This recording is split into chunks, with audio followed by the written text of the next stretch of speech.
ኢላሂ ዕውቀትን ጨምርልኝ፣ የማውቀውንም ለሰዎች የማካፈል አድርገኝ።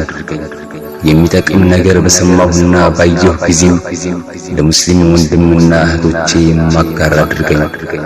አንተን በመታዘዝ ላይም ብርታቱን ስጠኝ።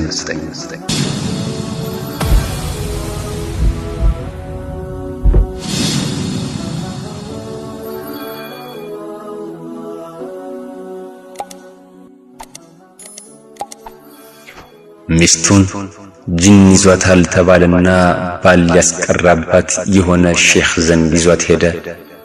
ሼኹ ጥቂት እንደቀረባት ጅኑ መናገር ጀመረ። ለመውጣት ዝግጁ ነኝ፣ ነገር ግን መስፈርት አለኝ አላቸው። ሼኹም ጅኑን ታገሉት። ያለ አንዳች መስፈርት በግድህ ትወጣለህ አሉት። ጅኑ ግን በጭራሽ አልወጣም በማለት እምቢ አለ። በመጨረሻም ሼኹ እሺ ተናገር፣ መስፈርትህ ምንድነው ብለው ጠየቁት። ጅኑም እንዲህ አለ፣ ከዚህ ከወጣሁ ቀጥታ ወደ ባሏ እንድገባ ይፈቀድልኝ አላቸው። ቀድሞውኑ ሲፈራ ወደ ሩቃው ቤት የሄደው ባሏ ውስጡ በፍርሃት ተሸበረ፣ መላ አካላቱ ተንቀጠቀጠ። ሼኹም በፍጹም አይሆንም፣ እንደዚህማ አይደረግም፣ ወደ እርሱ የመግባት መብት በጭራሽ የለህም አሉት። ግና ትንሽ ከሰለሰሉ በኋላ ትንሽ ቆይተው ለምን ወደ ባሏ መግባት እንደፈለገ ጅኑን ጠየቁት። ጅኑም መለሰ፣ እሱ የኛ ተመሳሳይ ነው፣ ሶላት አይሰግድም፣ ስለዚህ ባሏ የኛ ማረፊያችን መሆን አለበት አላቸው። ሼኹም ወደ ሰውየው ዞረው ጠየቁት፣ አንተ ሙስሊም ሆነህ ሳለ ሶላት አትሰግድም እንዴ በማለት ጠየቁት። ሰውየውም አረ ሰግዳለሁ አላቸው እየተደናበረ። ከዛም ሼኹ ከጅኑ ጋር ተደራደሩ።